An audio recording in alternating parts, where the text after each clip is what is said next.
Wake up and welcome to another episode here for the Sleeveless Funked Pod. If you're watching the video feed, mindful media and communication, yes, still sleeveless, still healing with the tattoo. We're gonna go like probably one more week sleeveless. I apologize. I know it's hard to take someone serious that does sleeveless podcasts. Just listen.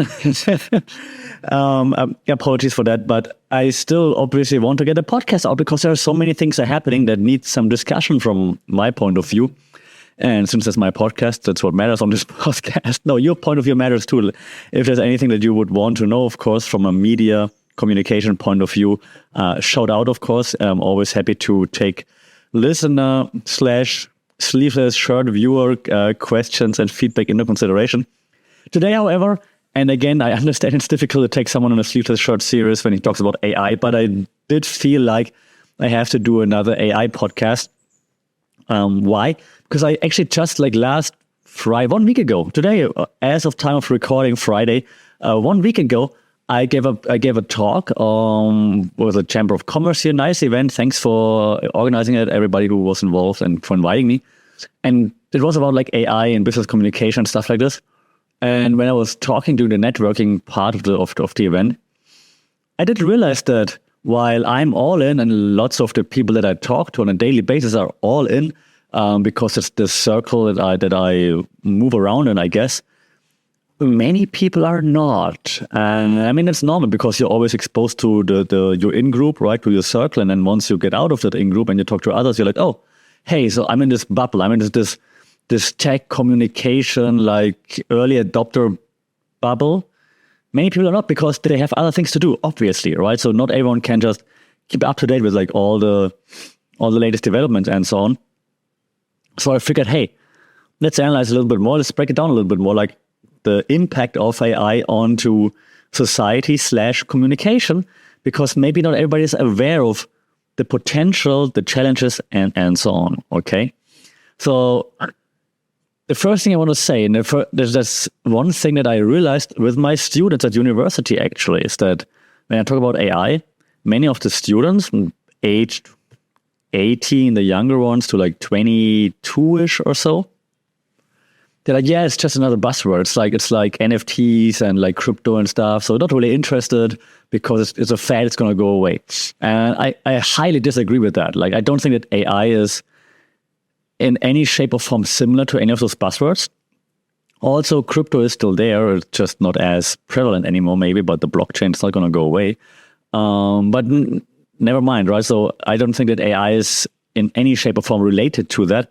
And I think AI is here to stay. And why do I say that? Well, because it's not just a hype, right? So I graduated, in 2009 from university.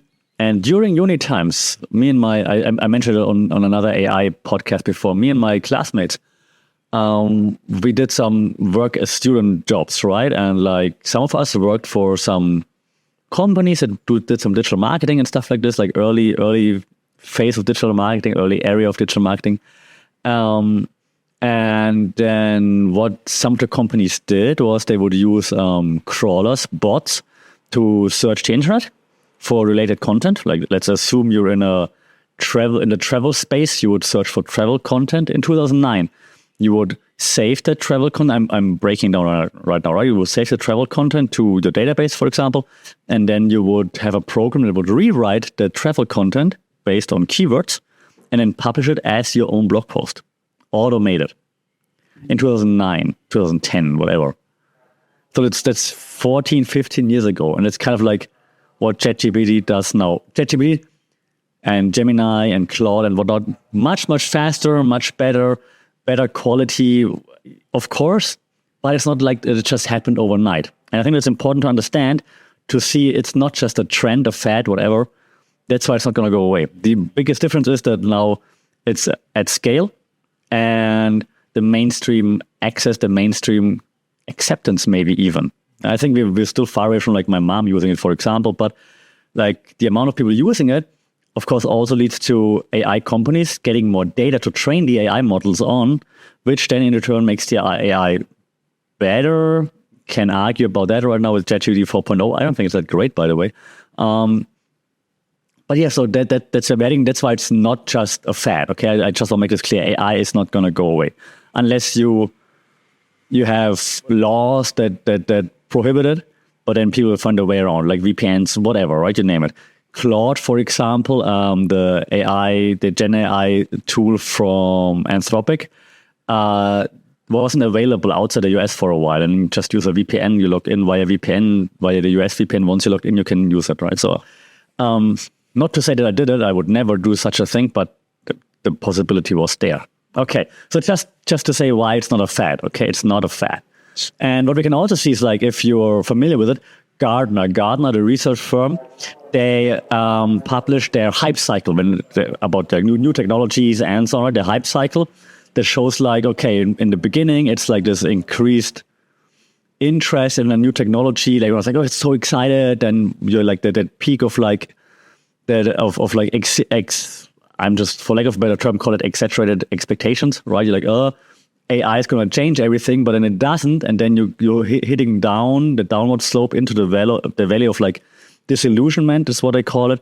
And after the disillusionment valley, then slowly you figure out, okay, the new technology doesn't change the world, but if you use it in the right way, maybe it can help us to optimize certain processes. And then from that valley of disillusionment, you go into like slowly towards the enlightenment phase. Okay, and then like after a while, you hit enlightenment, and you're like, yep, now we figured out how to implement the new technology into our business processes, for example, to actually really use it to its best possibilities. Okay, and so Gen AI, generative artificial intelligence, Gen AI, so ChatGPT, Gemini, all those things. Right now, according to Gartner in 2024, it just passed that peak of like super high expectations and slowly going on the downward hill where people realize, okay, sounds cool, but it's not going to change the whole world all of a sudden. And so that's where Gartner places that right now. Other AI tools, not Gen AI, but other actually business AI, for example, that makes sense of like data, for example. If you collect lots of data and you're in a business setting, you want the tool that makes sense of it, like more corporate AI, for lack of a better term right now, is already more towards the enlightenment phase, because we've been using it. People in business have been using AI models for a longer time to make sense of numbers, stats, and so on, and slowly getting better at it. Okay, but the generative AI, creating things by prompting it, it was super exciting, but now people are like, it's cool, but does it really change my life? Because that's where Gartner says we are. But also shows that it is on that life cycle, right? So it's not just gonna like disappear. It will go through the life cycle probably, and eventually we're gonna figure out how to actually make use of it for, like, I don't know, our whatever purpose that might be. Okay. Also, what applies here, I think my favorite media theory, and I have to throw it in right in the beginning, Marshall McLuhan, right? We talk about him all the time because good old Marshall, a rock star when it comes to media theories. He said, the medium is the message, right? We talk about it many a times. And one more time, just to recap, this media theory suggests that the medium through which we communicate is just as important as the content of the communication itself. So Marshall McLuhan argued that media technology, it fundamentally alters the social and cognitive process, actually like both of it, like the way we interact and the way we understand things. So now the question is, how then AI as a medium reshapes our perception and interaction with the information? Do we care that it's made by AI, that it's presented by AI, that it's researched by AI? Do we care that, like, a movie that we watch is all made by Sora, for example, that AI tool by OpenAI that can create videos, or don't we? So I think there's a huge potential, or like a huge discussion to be had about potential changes in cognitive processes, for example, and how it affects social interaction. If I talk to you and I know that what you present to me is all just based on AI and not your own thoughts, will I take it serious? The medium is the message. If it's via AI, will I be like, that's lazy? To be honest, right now I feel a little bit like it. So when I read a thesis, for example, of a student, and I mean, you can see the pattern. So I use all the AI tools, obviously, because I research on it. So I use all the mainstream AI tools, And I think I got the patterns down, at least the standard patterns, right? So when I read a thesis, I'm like, oh, okay, that's a Gemini pattern, that's a ChatGPT pattern, or that's a free ChatGPT pattern even. That's a ChatGPT 3.5 pattern, that's a Claude pattern, for example.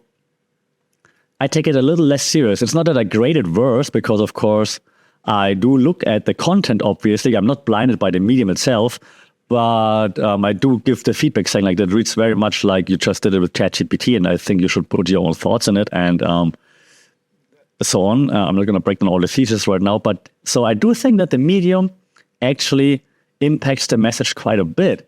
Now, taking it further, once we're more exposed to AI, once we're more used to AI, once AI is normal in everyday life, will we really care about it is the question. If you like, the news are completely presented by AI, the news anchor is AI, for example, do we really care about it is a question. I would like to hear from you, like, would you care about it? Do you need to see real humans presenting real human news? Or is it like AI-based news on what the AI researchers by AI presenters, for example, would that also be satisfying?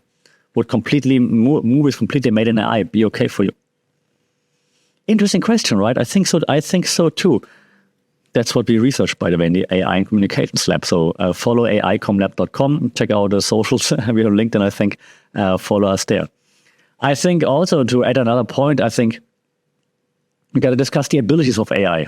Right? Can it really do everything, or is it just pretending to do it? And there are a few things I want to quickly discuss. Like, one is NLP, and the good NLP, natural language processing, NLP. It's like when autocorrect kind of like meets a philosopher, right? So that's kind of like the mix. So there are a few theories that go with that I actually brought you here. One would be the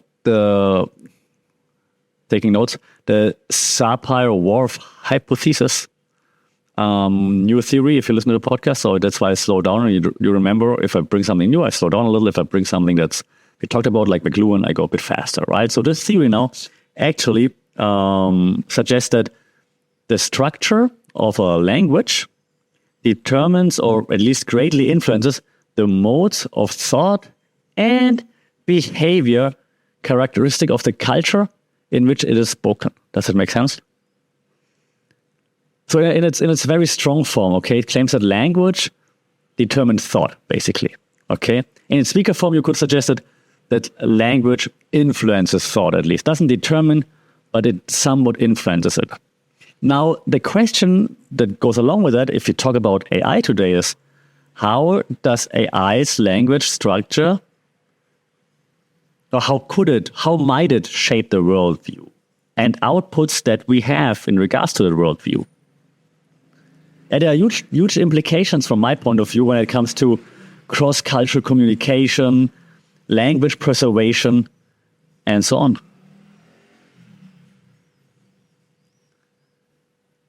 I like to give the example. I did a conference talk a few years ago on the new media paradigm shifts. Okay, like how new media, such as social media, influence the way we communicate. So if you look back in time a little bit, you'll see that way back we had like cave paintings to communicate, right? Then we fast forward, we went to like letters by ravens and letters by mail, of course. Then we get into emails, messaging, and so on. You can see that those forms of communication, they change the way we communicate, right? A letter, you have to think about it. You just write it down. You write a long letter probably because you don't just want to send a short letter because you have to send it, right? You put stamp on it, go to the post office, all those things. It takes time. So you're writing a long form, whatever you're writing, to really make sure it's worth it. With messages, doesn't matter. You send like a text message, you send a sticker, you send whatever, a GIF, a meme, an animation, whatever you want, right? So it changes the way we communicate. So the way we communicate, we send way more messages now than before, but with way less context, or content at least. Okay? So now how will AI influence that? Is AI even better now at predicting what we want to say? So we're just using the AI predictions instead of like actually our own thoughts. So like you're typing something and AI suggests, and you're like, good enough, so just send it. Or if you get a text and then AI suggests a sticker for you to reply or an emoji or whatever, you're like, oh yeah, that fits, sure, whatever, good enough. Will this influence the way we communicate and the way we think? Because it makes it so much easier. So we don't have to put our own thoughts in it. We just go with what AI suggests. I think that's a huge field to be discussed, because I think the implications that come along with it are insane. Again, let me know what you think. I think AI, if you're not careful, will, even if you're careful, AI will shape the way we communicate, and there's no way around it from my point of view. Let me know what you think. And to add another point to that, like if you just look at image generation, right? Like, okay, DALL-E, for example, which is integrated in ChatGPT, Bing has it, right? Microsoft has it, also connected to DALL-E, of course. Midjourney is awesome. Adobe has it. Canva has some image generator and so on. So how does that all connect to that, right? And there's the theory that's called the work of art in the age of mechanical reproduction. It's like a whole paper. And that paper argues that mechanical reproduction like fundamentally changes the nature of art. Kind of like it's eroding its, again, lack of a better term, the aura of authenticity and uniqueness. Okay, so the theory suggests that this change could like more or less democratize art, but also could lead to the manipulation, for example, for political purposes. So if you add more mechanical production to art, right? You make art like a mechanical production process rather than like this one creative output by one person. This can democratize art because now more people can create art, but it also leaves more room for manipulation. Okay, and I think that's what we also can see with AI. For example, part of my tattoos that are healing right now, I designed with Midjourney. At least I designed the inspiration and I gave it to my tattoo artist, and he then customized it, obviously, but changed it, drew his own stuff. But I used it as like an inspiration, okay? I could not have done it without AI, clearly, because I cannot draw paint to save my life. So it democratizes artwork. But of course, manipulating it, if it's a mechanical process, is way easier than manipulating like the artist, right? Also, I think AI in this case challenges like the concept of like what's authentic, what's real. Is what the artist creates real? But then why should AI not be real? Because someone actually put the thought in it, the prompt, right? Typed it. So then isn't what I type not also creative and real? So I hope you see that evolving role of like the artist when it comes to AI, and maybe an AI assisted creative landscape, I guess we can call it. Would you value AI created art less than manually created art? But then again, someone had to give the prompt to the AI to actually create the art. Unless the AI works by itself, based on what it learned as a language model, to then write prompts itself. What are your thoughts? At FunkyPod, let me know. I'm really, because that's actually what I research right now on, what we research on at university. So please do let me know what you think. I might send out a survey soon, because that's very, very interesting. And one last thing in just this regard, because I talked about business communication on last Friday, predictive analysis. That's something that all the businesses want, right? So does AI give us like that crystal ball, or is it like more... Exactly. Or is it more educated guessing? And one thing here that we can relate on, and I'm going to talk a bit faster because we know it, is agenda setting.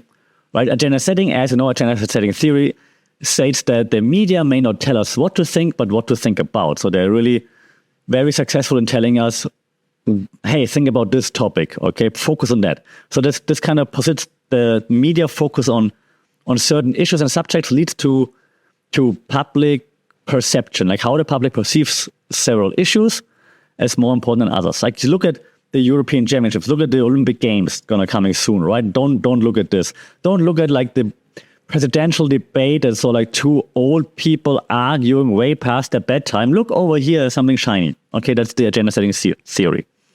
So in regards to like this crystal balling, right, to like, are we really looking at the pure data, for example, that we're getting? Or are we relying way too much on the outlets that telling us what to look at? So we're not looking at the data. We're looking at, hey, I looked at the data. Look what I'm telling you to look at now. So don't worry, the election, whatever, look at this, right? So who are we really trusting is the question here, I think. So that's something that we should always keep in mind, because as we elaborated many times here on the podcast, everybody that puts out content has an agenda. Be it a news channel, be it a podcast, be it a website, be it your grandma. Everybody who puts out content has an agenda. That agenda doesn't need to be a bad agenda.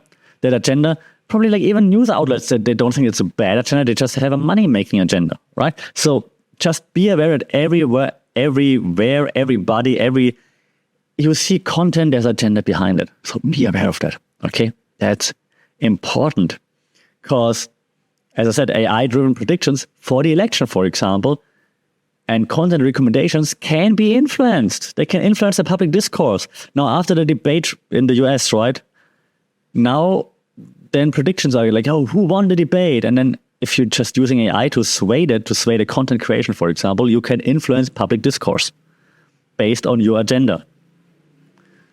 So, again, be aware everybody has an agenda. Be aware of that. Okay. Also, last point on that, right, before I move on, it's kind of like also AI becoming more like a gatekeeper now, and I'm not sure if that's a good thing. So because AI learns from the content that is online, right? So then the more AI content is online, the more AI relates on that content. So it learns from itself, from its own produced content. But then if the content isn't real, if it's like based on agenda setting, so it learns from biased content. You see where we're going, right? Everybody has an agenda. Don't let them fool you, okay? That's very important. Okay. Third point out of, I think I wrote 8 points. So the third point I want to make is availability. Is AI really for everyone, or is it just for the tech bros? And again, we talk about, and today I use this word a lot, democratization of AI tools versus the digital divide, right? So AI tools should, of course, democratize content creation, whatever, but then the digital divide is there. Not everybody can access those tools, obviously, right? And this then leads to a theory that we call the knowledge gap hypothesis. So this hypothesis states that as like, I'm going to call it infusion of mass media, or media information into like the social system increases, the higher like socioeconomic status segments tend to acquire this information faster than lower socioeconomic status segments. Understandable, right? So higher socioeconomic status segments, so people in the upper class or in the middle class that have access to media, internet, and so on, will acquire this new information faster than people in the lower socioeconomic classes. I try to not say class, but I think it's easier in this case, because they don't have the constant access to it, okay? That leads to that gap in knowledge between those two levels. It increases, right? Which is, of course, not what we want. So AI, while it has the power to give the information to everybody, might actually widen the information and maybe even skill like disparities, because not everybody can access it at the same level. So the question would be, in this case, what strategies could we use to mitigate this new form of the digital divide, right? It's not just internet access, it's just also access to like tools such as ChatGPT, for example. Should there be free services? But the paid services are much better, obviously. So then the ones that use paid services will have an advantage. So in the end, it's like you get what you don't pay for. So the digital divide leading to a knowledge gap, to a bigger knowledge gap, big point of discussion from my point of view that isn't had enough, because this will lead to a huge drift in society. I'm still pro AI to some extent, just to make it clear. Also, there's a theory in media and communication studies that we call political economy of communication. Okay, so this approach kind of examines how media and communication systems are influenced by and influence also the social, political, and economic conditions in which they actually operate. So they're influenced by those conditions and they influence those conditions again. Okay, it kind of focuses on how like ownership, for example, of the media, support mechanisms like advertising, for example, and also government policies influence media behavior and content. Okay, so question here would be how like power structures in AI access and control are happening, right? Who gets access to AI tools, who doesn't, for example, which AI tools will be free to use, which won't. And this also leads to, for example, AI ownership being a big issue, right? So if, for example, someone doesn't like Elon Musk, then maybe Gronk XAI will be not available, right, in a country or in certain states or whatever it might be. Not saying that now with the Elon Musk is a terrible, it's terrible that it's not available, but just to make the point, right? Someone, like if somewhere, TikTok is banned in India, for example, right? So let's say TikTok would have an AI, an LLM behind it or something, right? Then, for example, in people in India couldn't use it.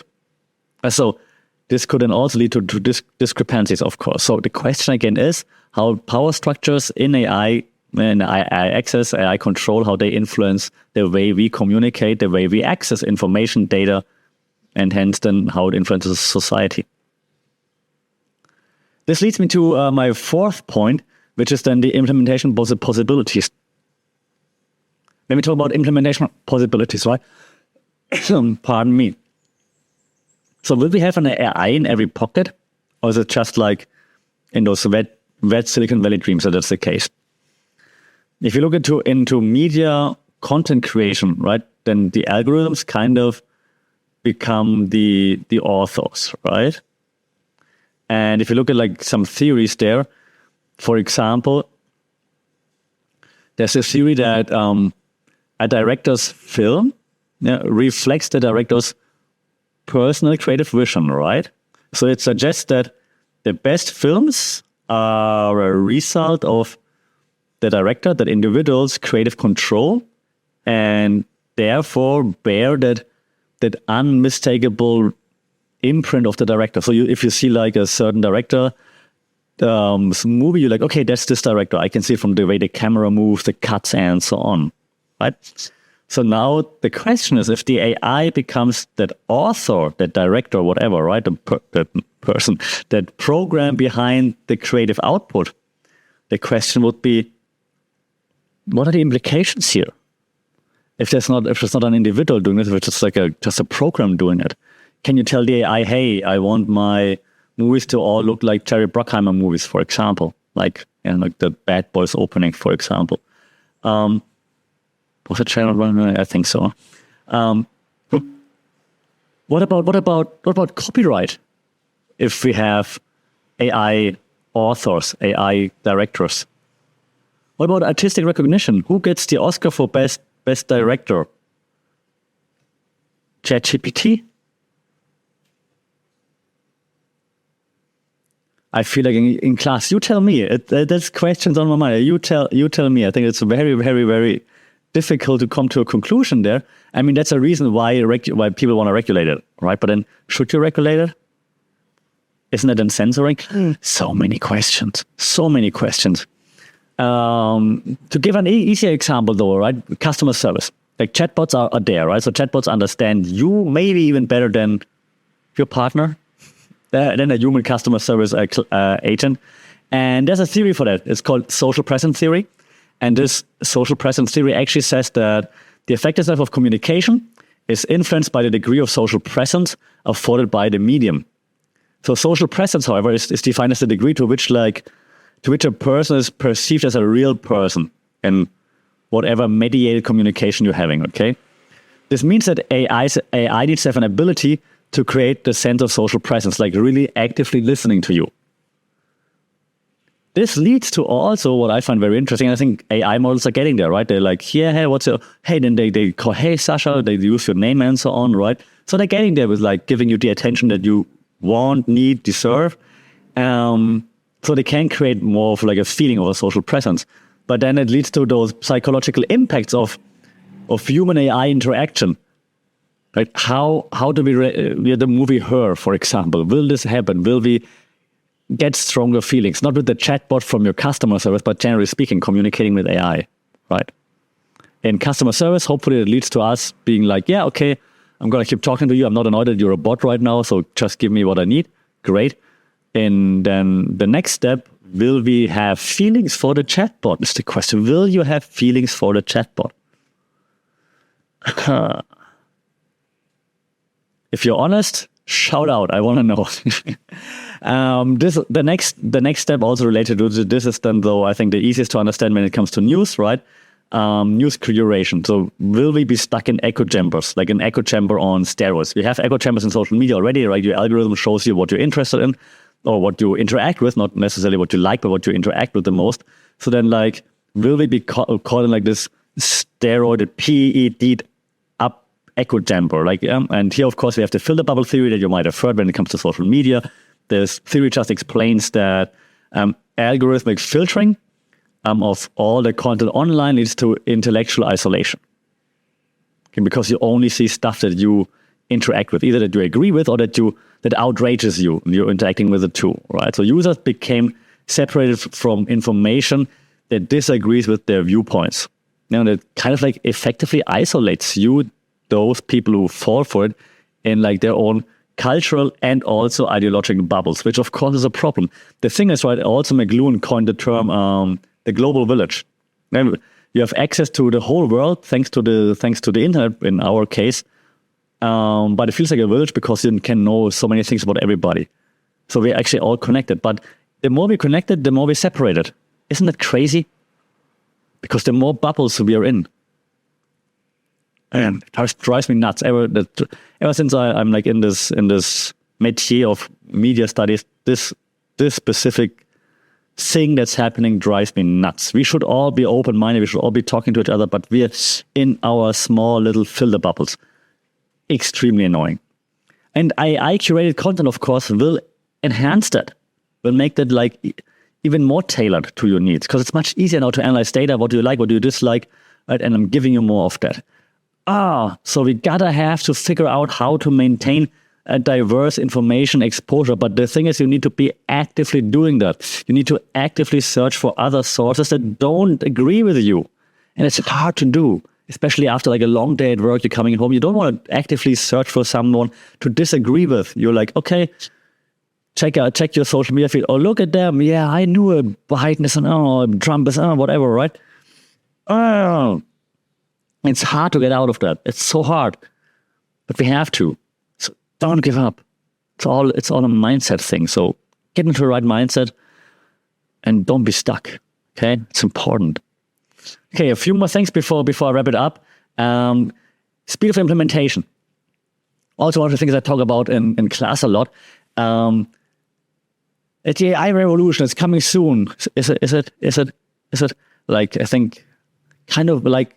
Computers have been around since since the war, but like really then like in business settings, 1956-ish or so, I think. So is it really coming? Hype cycle before, I told you it's going to change everything. Maybe not, we're not using it, like the Gartner hype cycle.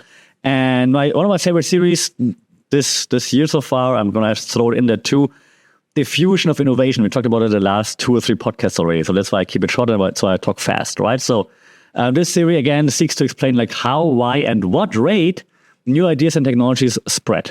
Okay, it argues that diffusion is kind of like the process by which like an innovation is communicated over time among those participants that are in a social system.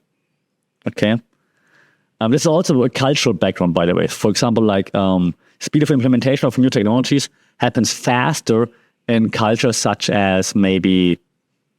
I'm taking examples from over here, right? Southeast Asia or Asia. So, for example, in Japan, South Korea, Singapore even, technologies are adapted faster usually than, for example, here in Thailand. That could go down on like a cultural breakdown, but just to give you an example, okay? But back to the diffusion of innovation. So it really depends on like the communication and how new technologies are being communicated within a society, okay?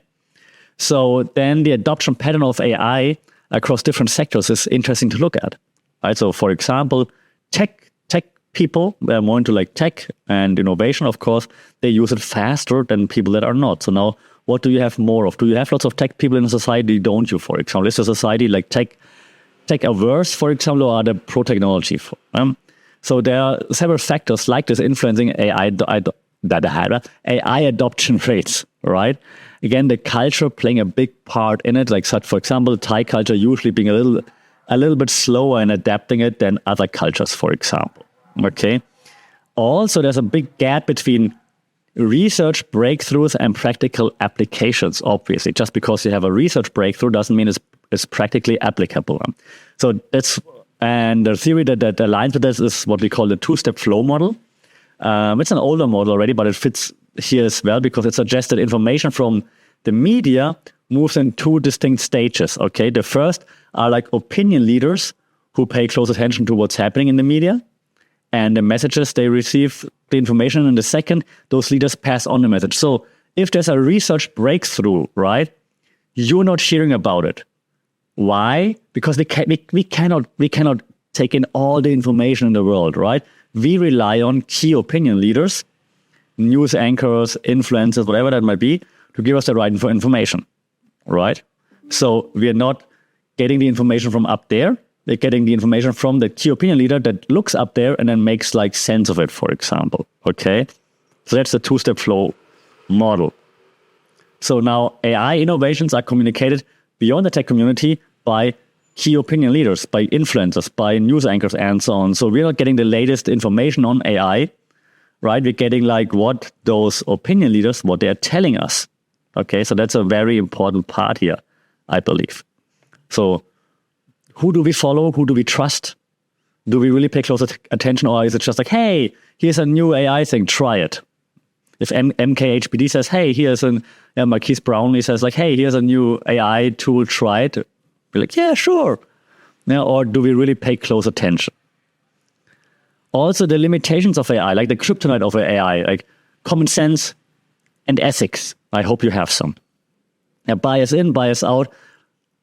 Algorithms do inherit human flaws, obviously, because they're trained on what we have to offer. So the cultivation theory, had it many times, that's why I'm so fast, suggests that long-term exposure to media content cultivates viewers' perspective of reality, right? So it suggests that heavy TV, for example, usage leads to mean world syndrome because you always see the bad news. The same with the internet, of course, right? So now how does AI-generated content shape societal perceptions?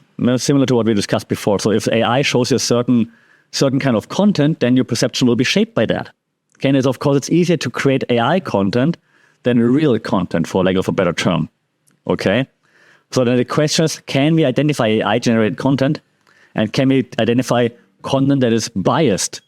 Agenda setting. Everybody has an agenda. Always ask the question. Okay, so you should always be asking that. There's one more thing related to that. That I also discussed in class, so my students know it already, the black box fallacy, the black box problem. I stick with fallacy. It's easy to say, black box fallacy. Yeah, when the creators don't even know what's going on. And the theory that relates to that is the media dependence theory as well. Okay, so we talked about it before. The theory talks about the more a person depends on the media to satisfy the needs, the more important the media's role will be in that person's life, and therefore the more influence the media will have on that person, right? So I use media a lot to create content, for example, but it means that I rely on media a lot. That means the media will influence my life a lot. Okay? Crazy. Yeah. Also then, this means in return, society using a lot of media will rely a lot on the media, and if the AI is there to actually create that media, we will relate a lot on AI. So AI will influence our society because we relate so much on creating content, creating media, and so on. Another one is symbolic interactionism. We also talked about this, and I talk so fast right now because in 5 minutes, lots of noise will be happening out there behind me where I'm recording because of roadwork. So I want to finish the podcast within 5 minutes. So symbolic interactionism says that the importance of meaning and interpretation in human interaction matters, right? So it posits that people act toward things based on the meaning those things have for them. So different things have different meanings to you. My tattoos mean more to me than they mean to you, right?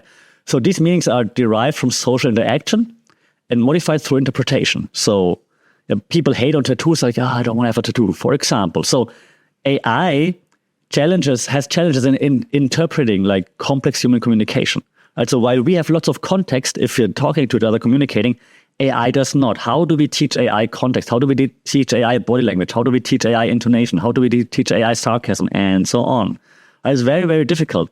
So context matters in human interaction, but how do we get the context in the human-AI interaction is the question.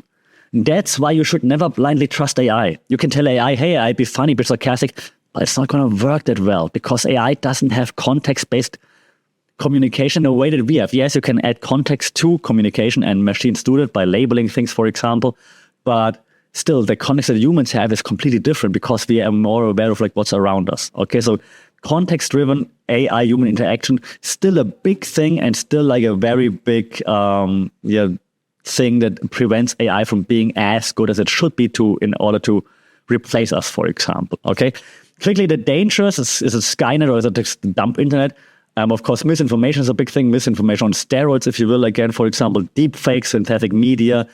Social learning theory says that we learn by observation. So the more we observe, the more we learn, the more that influences our perception of what is true, what is not true, and so on. The more we change our behavior. So the more AI content we're consuming out there, the more this will influence the way we behave, the way we understand the world. Again, agenda setting will influence us. Okay. A new theory there is called the panopticon theory. This explains that it's like more of a metaphor for modern disciplinary societies and their like pervasive inclination to observe and normalize. Okay, so the theory means that when people believe they're being watched, they modify their behavior accordingly. So are we being monitored by AI? If we think AI always records everything that we're doing, how do we change our behavior? Social credit score, for example, China. That's one thing to think about. So the balance between personalization and privacy. What's more important? We want everything personalized, but then they need all our data. Will we change our behavior because they get all our data? Or will privacy be more important to us and we're banning them from having our data, but then it's less convenient? You see that, right? And of course, also job replacement. Will AI replace us, right? Why are you already working? You still have 3 minutes for your lunch break, damn it. Last theory, technological determinism or social shaping technology. Technological determinism says technology influences the way we think, behave, the way we see the world. Social shaping technology says no, society shapes technology. So the technological determinism suggests that technology will develop no matter what we do, what we think. If we can develop technology, we will develop it and then it will influence us. Okay, that's technological determinism. Social shaping of technology says no, we develop technology based on the needs of society. Now, what is true? Chicken, egg, I mean, that's an obvious answer, but technological determinism or social shaping technology. So will AI inevitably drive social change or will social factors shape AI development? Yeah, will AI drive social change? Will society influence AI development? All right, now it's getting really loud, so I'm finishing my podcast now. Thanks for listening. Follow FundedPod. Leave some reviews. Be awesome. Tell me what you think about AI. Don't get replaced by robots. Until then, stay safe. Take care. Sawadee Krap.